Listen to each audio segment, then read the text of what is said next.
Hey you guys, Freddie Jenkins here, and it's a bright day out, and I don't have too much to do, and so I just decided to make a video on the top 10 worst sequels redo. I have talked about terrible sequels, like, I, I don't remember what episode it was, but here we are to the top 10 worst sequels. I know I talked about there being like over 30 or something like that, and which is true. There is over 30 terrible sequels out there in the world, and well, today I counted down the top 10 worst of all time. Now, so number 10 is Slumber Party Massacre Part 2 and 3. It's a tie between them two. Now, they're so terrible that they ruined the first, I say. The first wasn't that good. It's one of those movies that's a slasher film and it's so bad that it's so good. But these sequels were just terrible. They ruined it. They just they tried connecting to it, but it did not work.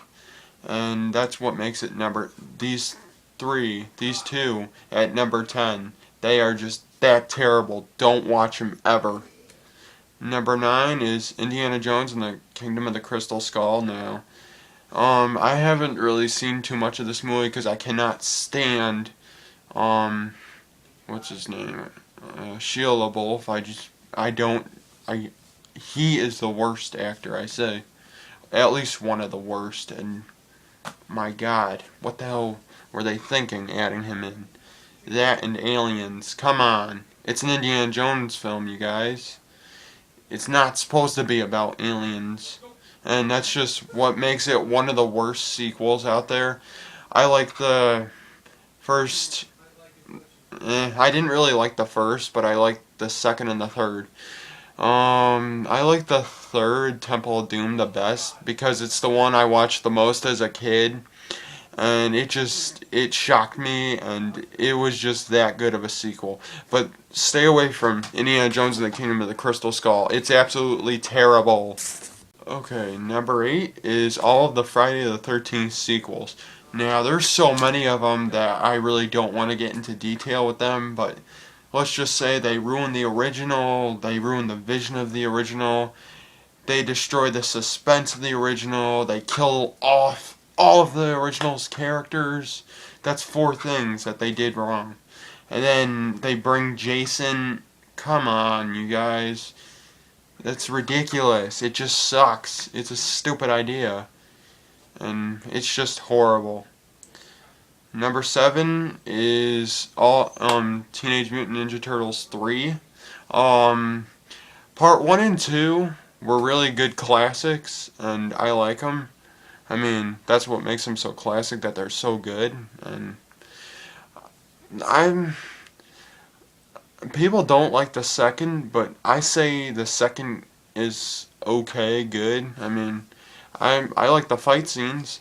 I liked all the fight scenes, and I liked the story too. It was pretty good, but not as good as the first one.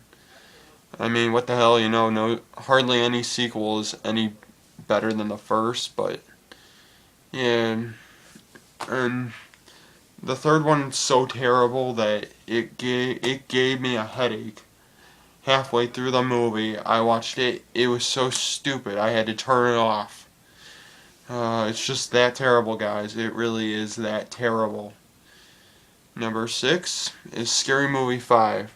Now, scary movies have gone downhill, but the fifth one has gone downhill the worst because there's hardly any of the main original characters. Anna Faris is gone. Brenda is gone. Oh my god, it's just terrible. And it really sucked. The jokes sucked. They added Snoop Dogg, and he was the most annoying of the entire movie. Whenever I saw him, I thought the world ended. Yeah, it's that terrible. Number 5 is Terminator 3, Rise of the Machines. The first and the second are always the best for these films, and they always will be the best. You can't replace it. The third it sucked. And that's what makes it one of the worst sequels, is that they kill off Sarah Connor. There's hardly any point to the Terminator anymore, because John's grown up, and you think he'd be teaching people already. I mean, it's such a stupid movie. And it's just one of the worst sequels ever. Number 4 is Speed 2 Cruise Control. Now, you may be wondering why this isn't the first one on the list, because this movie is pretty terrible. Willem Dafoe is in it, but it sucks. It doesn't even connect to the first one.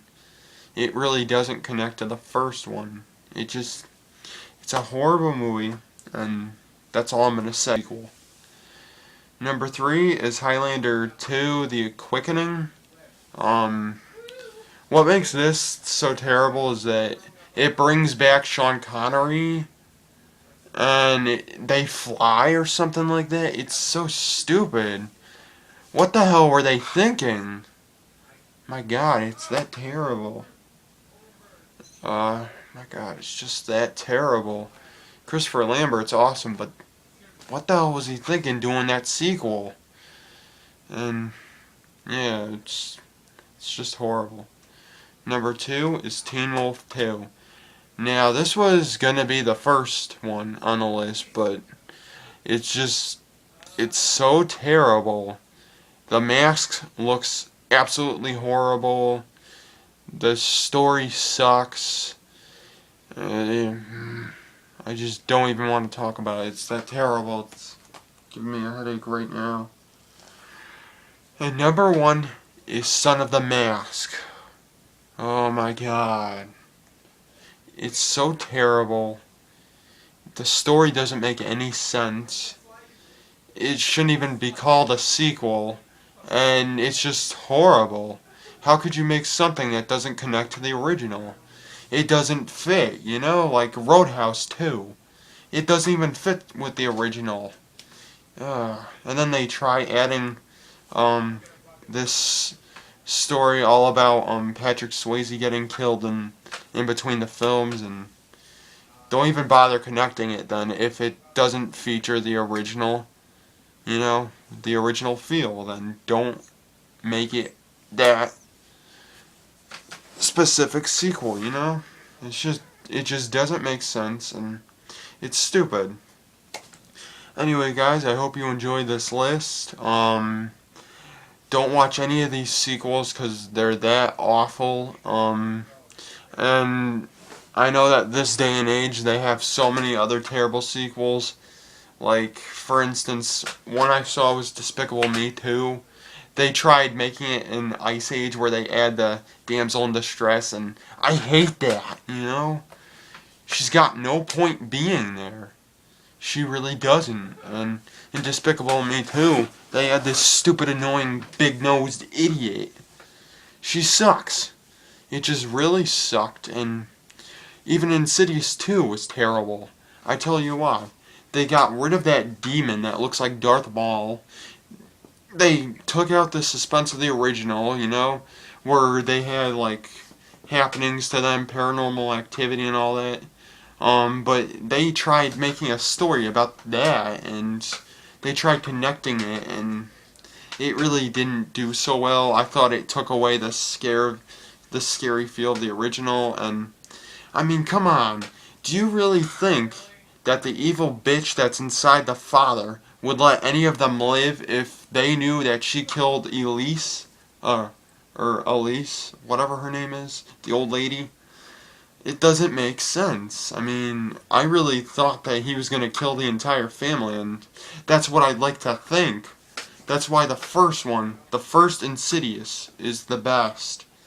The sequel is just does not do well with connecting. That's what it sucks.